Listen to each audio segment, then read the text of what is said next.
to the next lecture in our cover-to-cover Bible study, reading the Bible from Genesis to Revelation. Today we are looking at the book of Proverbs, which I've entitled Forever Young. So, introduction to this book. It's comprised of work by several different authors. Most of the Proverbs are said to have been written by Solomon. In fact, he's said to have written over 3,000 Proverbs. So not all of these clearly in our book of Proverbs, but many of them are. And there's just whole sections that are attributed to Solomon's authorship. We also have the wise men as authors. These are thought to have perhaps been Solomon's attendants. Then we have a section written by Agur, the son of Jacob. Don't know too much more about him other than that. And King Lemuel, we know a little bit kind of about his background, and we'll talk about that when we look at his Proverbs. They were compiled between the 10th and the 6th centuries BC, covering clearly a wide range of history, just like we saw with the book of Psalms. And the genre is wisdom literature, and this is about as pure of a form of wisdom literature as you get with these Proverbs. So their purpose was, multifaceted. They were to clarify right and wrong conduct for a variety of situations, asking the question, what does it mean to be fully devoted to God? So there's some definite practicality to the Proverbs. What are things I need to know to live a life of faith? Boots on the ground type idea. They also at times can be extended commentary on God's law, especially the laws of love. What does it mean to love your neighbor? What does it mean to love God? Well, it means, be a good person, take care of one another, be respectful, be honest, etc. They would apply principles of Israel's covenant relationship to everyday activities and attitudes and relationships. So again, very practical, most of these. Interestingly, they can be detached from the time in which they're written. That's sort of the nature of all wisdom literature, is it takes on this timeless quality where we can really connect to what's being expressed, even though it might have been written thousands of years ago. And so for the Proverbs, they can take on a variety of meanings, depending on the interpretation, depending on context. And this is intentional. This is what wisdom literature is supposed to do. It's supposed to be specific enough that it's telling us something practical, and yet generic enough that it can fit, 5,000 years ago, 2,000 years ago, 100 years ago, today. There's that quality to it. Some significant features. Sound is a big one with the Proverbs because they're shorter than the Psalms are. They're kind of these like pithy sayings. And this is something that can get lost in translation. So an example of sound is Proverbs 10:9a. And in English, or in the NIV translation anyway, it says, one who walks honestly walks securely. Or in my version, it says, whoever walks in integrity walks securely. But in Hebrew, this line sounds like, Cholek batom, yelek batah. And there's like a sing-songiness, holek batom, yelek vatah, that just doesn't come across. It's a little wordier. One who walks honestly walks securely. And it's intentional, that sing-song quality, because this is supposed to be, it's almost like a mnemonical device where they want you to be able to remember these Psalms. We see parallelism. We talked about that in the last lecture when we looked at the book of Psalms. That one line will often repeat the first line, or sometimes state it the opposite, but most of the time it's like a repetitive thing. There's figurative speech, simile, metaphor, hyperbole, synecdoche, personification, all things that we saw in the book of Psalms as well. There's diverse themes, and yet there's some stuff that pops up pretty regularly, like the contrast between wise and foolish. We see this a lot, especially in the beginning of the book of Proverbs. Righteous versus wicked people, diligent versus sluggard. You can see this theme of comparison and contrast. Rich versus poor. We see the theme of friendship and what does it mean to be a friend? What is a good friend to have? Wicked versus a virtuous woman. And of course, God as well is featured. What we don't see a lot of, or really at all, talk of the temple, talk of the priesthood or the prophets, the events of redemptive history, those big moments, the parting of the Red Sea, the Exodus from Egypt. None of that is featured. Covenant, not really talked about. There's more of a universal quality, and it's more individual life. That is the nature of wisdom literature, is that it's looking at what does it mean for me to be a person who follows God, not what is it, not thinking so much about the nation of Israel as a whole. There is wisdom in how you apply wisdom, especially when we look at the book of Proverbs. We have to know that there are limits to wisdom, and that these sayings are generalizations that may be true a lot, but they aren't always true. They are not absolutes. Sometimes you can follow what a proverb is saying and things don't go as we would expect them to. They are meant to be applied in specific situations, and knowing when to do so was considered part of being wise. So it wasn't enough to just read these proverbs and take them in for their knowledge, but then you also showed wisdom if you knew when to apply a proverb to a certain situation. One that is pretty familiar is, train up a child in the way he should go and he will never depart from it. Well, if you are a parent or a grandparent or involved in the lives of children, you know that sometimes, despite all your very best efforts to train up a child in the way he or she should go, sometimes they do depart from the way for a time, or maybe for quite a long time. And that is the nature of human life. We are given free will. We can make our own choices.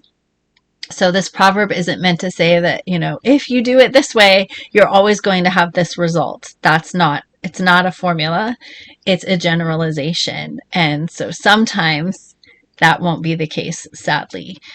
So they can be effective guidance for life. Certainly, we want to train up a child in the right way to go. No matter what the outcome is, we want to, as parents, as leaders in the community, as spiritual mentors to children, we want them to go in the right direction. And this is in the Bible. We want them to follow the way of God. And we're going to do everything we can to show them that way. They may not choose it. It's not an automatic that if we do this, that child is then going to stay on God's path for the rest of his or her life. But it's certainly helpful. It's certainly better than not training them up to follow after God. So we want to do these things, but remember, they don't always necessarily guarantee the result that we're looking for. So the best sages would tell people to make room for God to work in sovereign, surprising ways. And it's actually a proverb itself, Proverb 16:9. Hold on, let me look it up so I can read it to you quick. Says, in their hearts, humans plan their course, but the Lord establishes their steps. So we can make plans, and it's good. It's not necessarily a bad thing to make plans. I'm a planner. It can be very good, but we have to leave room for God to work as well. And sometimes our plans are nothing compared to what God has in store for us. So the structure of the book of Proverbs, there's 8 separate collections, and they are distinguished either by a change in subtitle or a noticeable change in style. So the first 6 verses of Proverbs serve as a general introduction. We saw this with Psalms as well, where the first 2 Psalms were the introduction. It anchors this book at the time of the monarchy, specifically in the ruler the leadership of Solomon, who was known for his wisdom. And it lends an international flavor to this section, to all of Proverbs, really, because of that connection to Solomon and because of his international renown. And that is the nature of wisdom literature, is that it was shared between communities quite readily. The next section goes into kind of the importance of wisdom, and we see a lot of contrast here between what happens when we seek and find wisdom and what happens when we seek and find a life of folly. In this section, the teacher or the writer addresses his pupil as son, and oral instruction here dominates. So there's a lot of figures of speech, there's a lot of expressions intended to be memory aids, mnemonical devices to make it easier to memorize, so that this would be kind of on the tip of the tongue and you would remember this in your daily life. There's personification. Chapter 8 is a great example of this. Wisdom is pictured as a woman calling the human family to follow her way and to find meaning of life through her. But remember here, she's still, it's personification. It's for effect. Sometimes people take this the wrong way and think that, somehow it's being said that wisdom is like God, or is a God, or is like a actual character or something like that. No, wisdom is something that God created. God created everything in this universe. It's not like a separate deity. It's just for effect, to teach us the importance of wisdom. The next section is called Proverbs of Solomon. This is thought to be the oldest section of Proverbs. They're not in any kind of chronological order. Usually in this part, we've got Proverbs that are comprised of just 2 lines. This is very much like what a proverb you would think it is, this section with these short little sayings. In chapters 10 through 15, there's an antithetic structure. So the second line opposes what's being said in the first line. This is to make clear negative and positive results of a certain attitude or conduct. This also goes along with this conviction that kind of is the foundation of Proverbs, that really there's 2 ways to go: the way of the righteous, the way of wisdom, or the way of the wicked, the way of the foolish man. And clearly the right way to go is the way of the righteous. And so that's why we see so much contrast set up in the book of Proverbs. Then chapters 16 through 22 feature for the most part, synthetic parallelism or synonymous parallelism. So this is where the second line reinforces or restates what is said in the first line. This is similar to what we find in the book of Psalms. And so they point to a higher order. Again, just all of this mnemonical device meant to help us remember, to memorize, and to reinforce what's being said.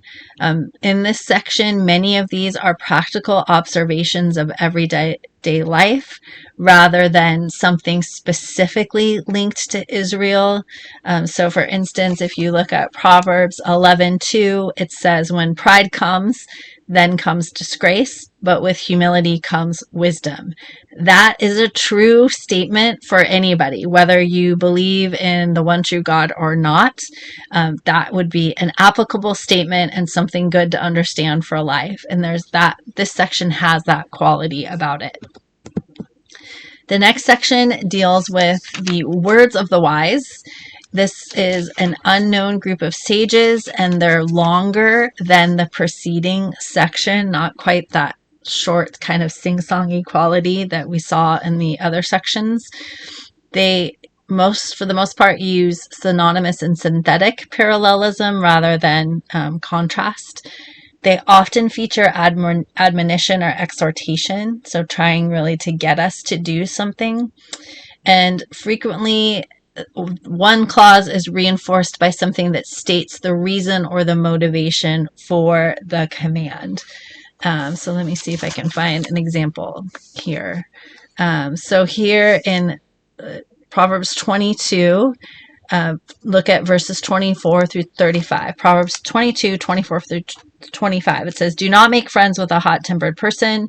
Do not associate with one easily angered. Okay, so that's where we've got this synonymous synthetic parallelism where one line is saying basically the same thing as the other. And then it says, or you may learn their ways and get yourself ensnared. So there's that idea where it's telling us why. It's not just don't do this, but don't become friends with someone easily angered, because then they're maybe going to influence you and you're going to start to be like that too. There's often an implication of divine order or ramifications of disobedience, obedience, which we just saw. And there's a lot of parallels here with Proverbs that we find from Egypt at the time. Then Proverbs 24:20 verses 23 through 34 are just what's called additional sayings. More anonymous sages. There's a mixture of short and long proverbs in here, and there's a sense of moral and social responsibility. Then our next chunk is called very creatively, Proverbs of Solomon copied by Hezekiah's men. So what does that mean? Maybe the men copied them from some sort of older manuscript or oral tradition. These were things being said that had never been written down before, and under King Hezekiah, he decided it's finally time to put it in writing. They vary in length, and most of them feature some sort of comparison. And then getting towards the end of the book of Proverbs, we have some words from Agur. We don't know who this is. He's the son of Jakeh, and that's all we learn, really. They think he might have descended from the tribe of Massa. These people would have been descendants of Ishmael, who settled in northern Arabia. There's numerical pattern in this section, which we've seen elsewhere and we've seen in Psalms as well, where it's like x plus 1.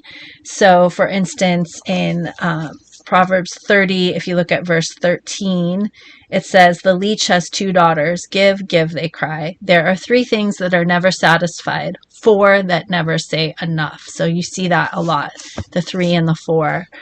This creates anticipation. It aids us in memorization and just drawing our attention. Then Proverbs 31, the first 9 verses, are words of King Lemuel. Don't know much about him either, but it looks like advice from his mother to prepare him for office. I love this part because she's, listen up, kiddo.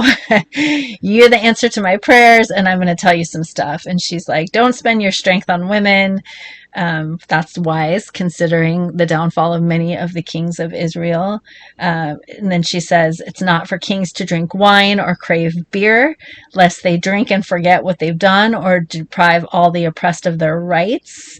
And so she's kind of like, stop partying, stop dealing with all the women. It's time to buckle up and be the king that you're being called to be. And so she ends with, speak up for those who cannot speak for themselves, for the rights of all who are destitute. Speak up and judge fairly, defend the rights of the poor and the needy. So telling him the right way to be a ruler. And then I love the ending of Proverbs 31. You might have heard of this section of Proverbs before.